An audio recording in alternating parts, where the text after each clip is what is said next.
మీ తాకట్టు బంగారం కష్టాలకి good bye చెప్పండి. వెంటనే ఎన్ గోల్డ్ కి కాల్ చేయండి. ఉత్తరాంధ్ర శరవేగంగా విమానం ఎక్కబోతోంది. అభివృద్ధి రెక్కలు తొడుక్కుంటోంది. కానీ ఆ రన్వే మీద ఇప్పుడు రాజకీయ మంటలు రేగుతున్నాయి. భోగాపురం ఇంటర్నేషనల్ ఎయిర్పోర్ట్ క్రెడిట్ ఎవరిది?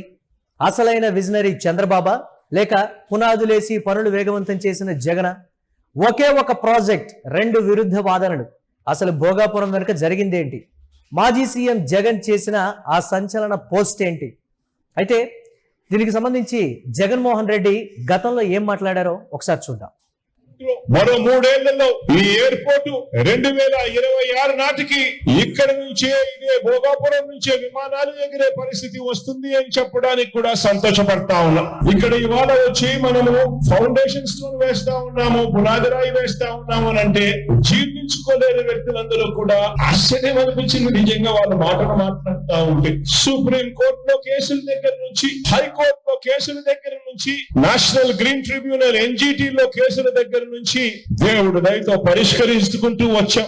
భూసేకరణ కూడా పూర్తి చేయగలిగాం. అన్ని అనుమతులు కూడా కేంద్రం నుంచి తీసుకుని రాగలిగాం. టెండర్ల ప్రక్రియను కూడా పూర్తి చేసి ఇక్కడ శంకుస్థాపన చేస్తా ఉన్నాం. నేను అడుగుతా ఉన్నాను, ఇవన్నీ కాకుండానే ఎన్నికలకు కేవలం 2-3 నెలల ముందు మాత్రమే రావడం, టెంకాయ కొట్టడం, పోవడం, మళ్ళీ ఏ మాత్రం కూడా సిగ్గు లేకుండా శంకుస్థాపన చేశాము అని చెప్పి మళ్ళీ చెప్పుకోవడం.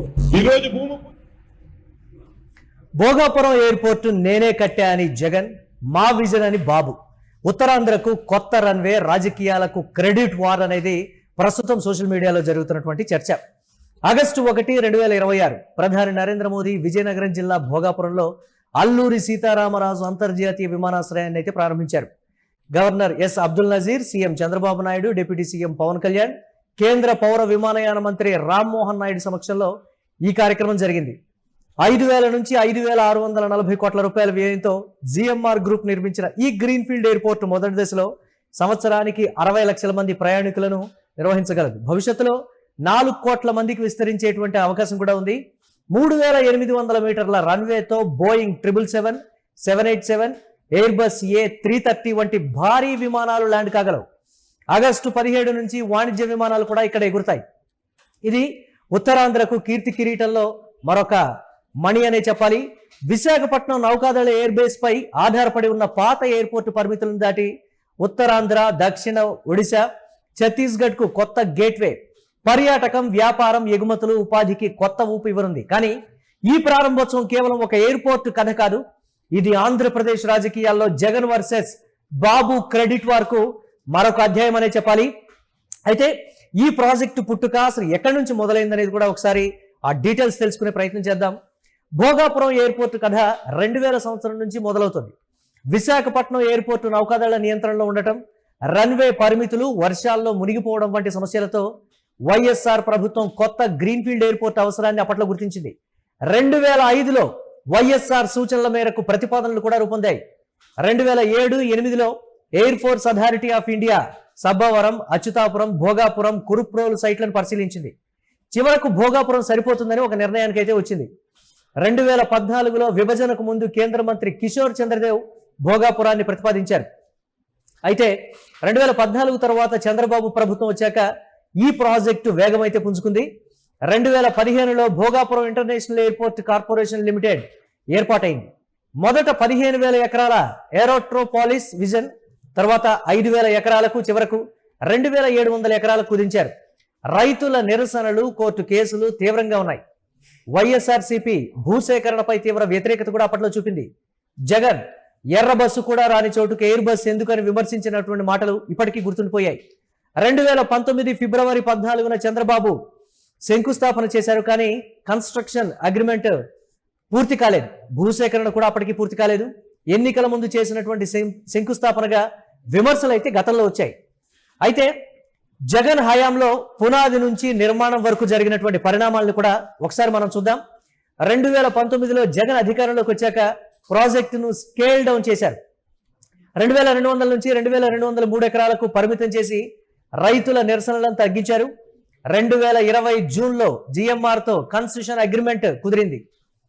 భూసేకరణ, R&R, కోర్టు కేసులు, అలాగే ఎన్ఓసీలు, సెక్యూరిటీ క్లియరెన్స్లు, నీరు, విద్యుత్, రోడ్లు ఇవన్నీ జగన్ ప్రభుత్వం పూర్తి చేసిందని వైఎస్ఆర్సీపీ చెప్తోంది. భూసేకరణ R&Rకు 960 నుంచి 1200 కోట్ల వరకు ఖర్చు చేశారు. 4 గ్రామాల నిర్వాసితులకు పునరావాసాన్ని కూడా కల్పించారు. 2023 మే 3న జగన్ మళ్లీ శంకుస్థాపన చేశారు.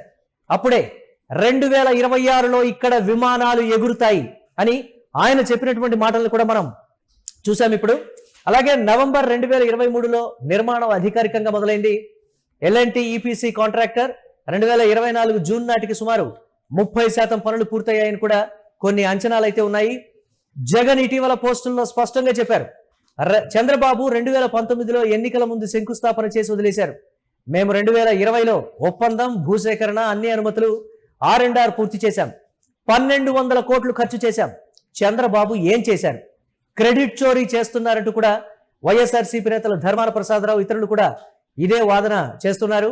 జగన్ మార్క్ ప్రాజెక్ట్ చంద్రబాబు చేసింది ఏమీ లేదు అని కూడా అంటున్నారు. అయితే చంద్రబాబు వైపు వాదన మరోలా ఉంది. టీడీపీ ప్రస్తుత ప్రభుత్వం మాత్రం ఇలా చెప్తోంది, ప్రాజెక్ట్ విజన్, ప్రారంభ భూసేకరణ, ఇన్ ప్రిన్సిపల్ అప్రూవల్, 2019 శంకుస్థాపన అన్నీ కూడా చంద్రబాబు హయాంలోనే జరిగాయని కూడా టీడీపీ నేతలు చెప్తున్నారు. జగన్ విపక్షంలో ఉన్నప్పుడు తీవ్రంగా వ్యతిరేకించి అధికారంలోకి వచ్చాక 4 ఏళ్లు ఆలస్యం చేశారు. 2024లో తిరిగి అధికారంలోకి వచ్చాక చంద్రబాబు ప్రభుత్వం పనులను వేగవంతం చేసి షెడ్యూల్కు ముందే, అంటే సుమారు 5 నెలల ముందే పూర్తి చేసింది. పేరు కూడా అల్లూరి సీతారామరాజుగా మార్చింది. చంద్రబాబు ఎయిర్పోర్టును ఉత్తరాంధ్ర కిరీటం, శంషాబాద్లో ఉత్తరాంధ్రను మార్చేది అని కూడా అభివర్ణించారు. రైతులకు ఈ నేపథ్యంలో ఆయన ధన్యవాదాలు కూడా చెప్పారు. అయితే టీడీపీ నేతలు జగన్ ఎర్రబస్సు వ్యాఖ్యలు చేసి ఇప్పుడు క్రెడిట్ కోసం అరుస్తున్నారంటూ కూడా విమర్శిస్తూ ఉన్నారు. రామ్మోహన్ నాయుడు ఉత్తరాంధ్రకు ఏమీ చేయకపోవడం గురించి కూడా మాట్లాడుతూ ఎయిర్పోర్టును పెద్ద అవకాశంగా అభివర్ణించారు. అయితే ఇప్పుడు ఈ ఇరు పార్టీలకు సంబంధించినటువంటి అధినేతలు చేస్తున్నటువంటి క్రెడిట్ వార్ మీద ఒక పెద్ద చర్చ అయితే నడుస్తోంది. 2026 జనవరిలో ట్రయల్ ఫ్లైట్ ల్యాండ్ అయినప్పుడే ఈ క్రెడిట్ వార్ అనేది మొదలైంది. జగన్ పోస్ట్, చంద్రబాబు పోస్ట్, 2 పార్టీల సోషల్ మీడియా యుద్ధం ప్రారంభమైంది. ప్రారంభోత్సవం సమయంలో మళ్ళీ ఇది ఉధృతమైందనే చెప్పాలి. వైఎస్ఆర్సీపీ #క్రెడిట్ చోర్ బాబు, అలాగే భోగాపురం జగన్ విజన్ #ట్యాగ్లతో పోస్టులు పెడుతోంది. టీడీపీ చంద్రబాబు విజన్, శంషాబాద్ తర్వాత భోగాపురం అని ప్రజల్లోనూ కూడా ఒక చర్చ జరుగుతోంది. ఇటు చంద్రబాబు చేసినటువంటి ట్వీట్, అలాగే మరోపక్క జగన్మోహన్ రెడ్డి చేసినటువంటి ఈ 2 ట్వీట్లను కూడా యూటీవీ స్క్రీన్ మీద ఎక్స్క్లూజివ్ గా మనం చూస్తున్నాం. The future, it's the way అనేటువంటి దాంతో చంద్రబాబు నాయుడు చేయడం, అలాగే భోగాపురం ఇంటర్నేషనల్ ఎయిర్పోర్ట్ నుంచి 2026లో విమానాలు ఎగురుతాయని 2023లోనే నేను శంకుస్థాపన చేసినటువంటి రోజునే చెప్పాను, అది సాకారమైంది. ఇటు జగన్మోహన్ రెడ్డి చేసినటువంటి ట్వీట్ మొత్తం మీద ప్రజల్లో కూడా ఒక చర్చ అయితే నడుస్తోంది. ఎవరి కష్టం, ఎవరి విజన్, అసలు వాస్తవం ఏంటనే దాని మీద కూడా ఒక చర్చ అయితే ఆంధ్రప్రదేశ్లో మొదలైంది. ఇది దశల వారీ ప్రాజెక్టు ఆలోచన, సైట్ ఎంపిక కావచ్చు, ప్రారంభ అనుమతులు కావచ్చు, మొదటి శంకుస్థాపన చంద్రబాబు హయాంలో జరగడం, అలాగే కన్సెషన్, భూసేకరణ పూర్తి, కోర్టు కేసుల పరిష్కారం, 2వ శంకుస్థాపన, నిర్మాణ ప్రారంభం జగన్ హయాంలో జరగడం, చివరి పరిస్థితుల్లో ఇక వేగవంతమైంది, దీనికి సంబంధించి పూర్తి కావడం, అలాగే ప్రారంభోత్సవం చంద్రబాబు హయాంలో జరగడం, GMR, L&T కేంద్ర అనుమతులు అన్నీ కూడా కీలకంగా మారినటువంటి పరిస్థితులు అయితే ఉన్నాయి. మొత్తం మీద ఈ క్రెడిట్ వార్లో ఎవరికి ఆ క్రెడిట్ దక్కుతుంది, నిజంగా భోగాపురం ఎయిర్పోర్ట్ క్రెడిట్ అనేది ఎవరిదనేది ప్రజలు నిర్ణయిస్తారు.